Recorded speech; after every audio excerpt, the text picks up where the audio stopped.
All right, everybody. Welcome back. We are creating another emote today. This one's an easy one today, as we're just using an image you take of yourself, and you're going to make that into a nice little emote. So I took this picture, and you see here, I'm just resizing it to fit a 500 by 500 pixels, which I showed in the beginning there. You always want to do 500 by 500 and then scale down from there. So you simply just remove the background here in Photoshop. It's never really perfect. You kind of have to do a little cleanup work. As you can see here, I'm zooming in, and we're just going to clean this out right here. You get these little green spots when you have a green screen behind you. You don't always have to take the picture with the green screen. You can still have a background. It's easier if you have a plain background to then clean up. Clean up is a lot easier. The green screen tends to give you this little green coloring here on your skin, so that's just my poor lighting.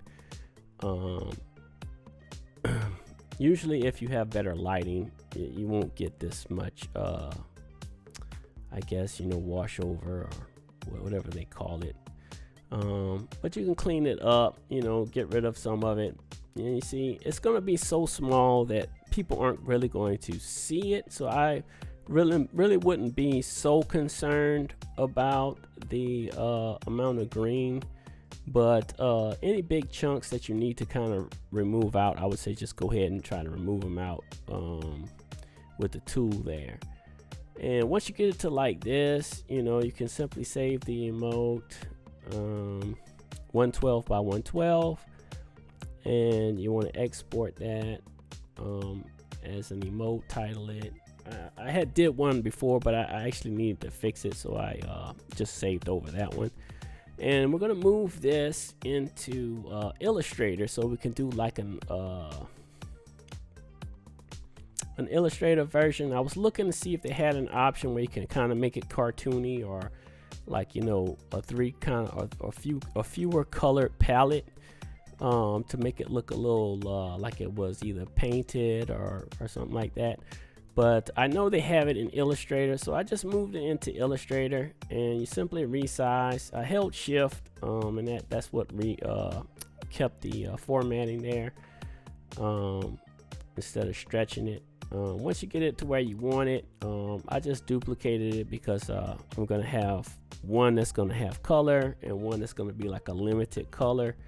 And you can just search it in the help menu, and you usually can find image trace. So we'll do an image trace. I actually messed up there, but it's fine. And then once you get image trace selected, you want to find the lowest colors that kind of make it look cartoony kind of, and you can manipulate this further. You just got to keep messing around. There's all kinds of different formats you can select. Some of them are better than the others, obviously. You can do a silhouette, you could do a black and white, and I think I like the 16 colors, but I kind of want to manipulate it a little more. So what you got to do, I always forget where some of these buttons are located, and you just got to kind of relocate them. But I think it's off to the right is where I go at the end. Here I'm still selecting some stuff just to try and see which one I want to go with, but here it is right here. And so what you want to do is you can manipulate it even further by changing the amount of colors.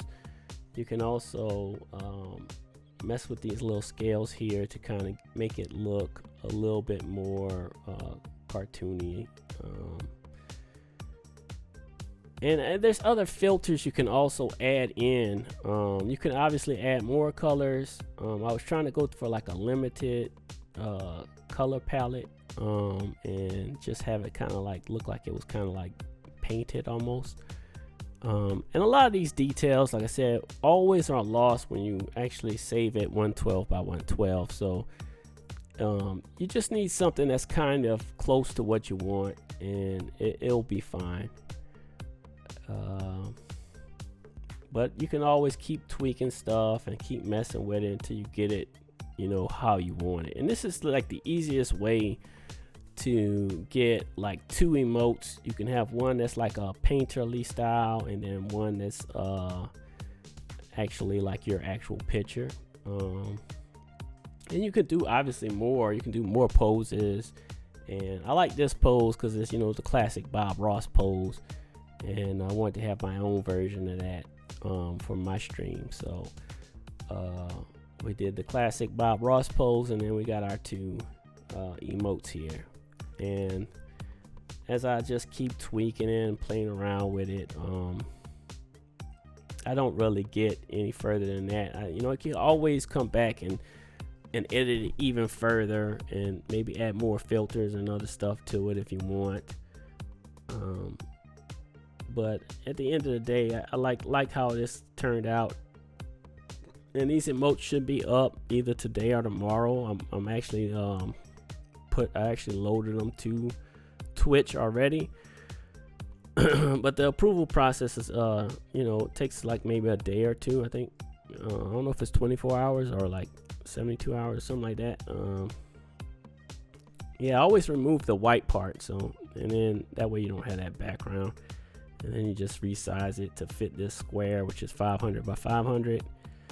And then we're going to save it at 112 by 112. So that looks great, and I think this is where I end up leaving it. We just save it. You export. I actually selected the wrong export. When you go to file, remember you got to export as web legacy. So you got to cancel that, and then I go down, and you see the one that says web legacy. That's the one that allows you to change the pixels. So I changed it to 112 by 112, and then just give it a title. I called it Errol 2 or whatever. I think on the Twitch emote I put I'm listening. So yeah, that's where we're at, y'all. I hope you enjoyed this. Please drop a like, and see you next Friday.